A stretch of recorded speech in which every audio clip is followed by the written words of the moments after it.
Makanya saya mohon siapapun yang mencintai agama ini harus banyak baca. Jangan nuruti emosi, kemudian emosi itu di atas namakan agama. Di Sahih Muslim itu ada cerita, ini termasuk hadis pegangan kan Sahihain Bukhari Muslim. Itu ada cerita seorang sujud sama Allah itu kan banget baiknya, sangat baik.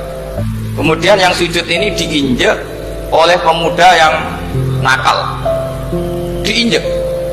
Ketika diinjek, yang sujud spontan ngomong begini, fawallahi la yaghfirullahu laka, demi Allah, Allah tidak akan maafkan kamu.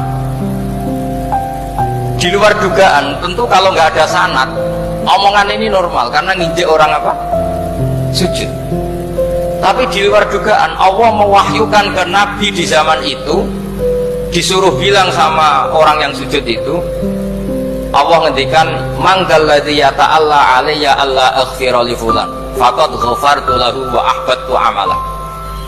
Siapa yang mencatut nama saya bahwa saya tidak bisa memaafkan orang yang nginjek, Allah tersinggung karena namanya dicatut. Saya ini Tuhan bisa menyiksa dan bisa mengampuni. Kenapa sifat saya jadi satu hanya menyiksa?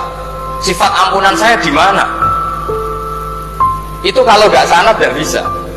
Saya ulang lagi, Allah itu apa? Dan yang bisa yaghfiru liman yasha wa yu'adzibu man yasha. Tapi orang yang sujud ini hanya mensifati Allah satu, yaitu Allah pasti menyiksa. Dan Allah tersinggung. Bagaimana mungkin saya Tuhan hanya berstatus bisa menyiksa, tidak bisa mengampuni? Akhirnya orang ini disalahkan, malah yang sujud tadi bilang ke orang itu, sujudnya saya hapus pahalanya, dan yang nginjek saya hapus dosa. Tapi ya bukan berarti terus kamu boleh nginjek orang sujud. Artinya gini loh, saya hanya memperkuat moderator tadi, berpikir agama itu berdasar sanad. Kalau nuruti emosi pasti kita akan setuju Allah tidak ngampuni yang menginjak. Tapi berdasar sanad, berapa orang yang dulu melukai Nabi, bahkan punya niat membunuh Nabi, akhirnya ditobati oleh Allah Subhanahu wa Ta'ala. Siapa yang nggak tahu cerita Suraqah, orang yang niatnya membunuh Nabi, ditobati Allah. Siapa yang nggak tahu cerita Khalid bin Walid, orang yang punya konsep untuk mengalahkan Nabi di perang Uhud, juga akhirnya masuk Islam dan diampuni Allah. Banyak lagi tokoh kafir yang dulu musuh Nabi akhirnya ditobati oleh Allah. Sehingga ketika Nabi sangat marah ya dengan mereka yang kafir, malah ada ayat turun, laisa laka minal amri syai'un aw yatuba alaihim aw yu'adzib, bahwa wilayah mengampuni dan memaafkan itu wilayah Allah.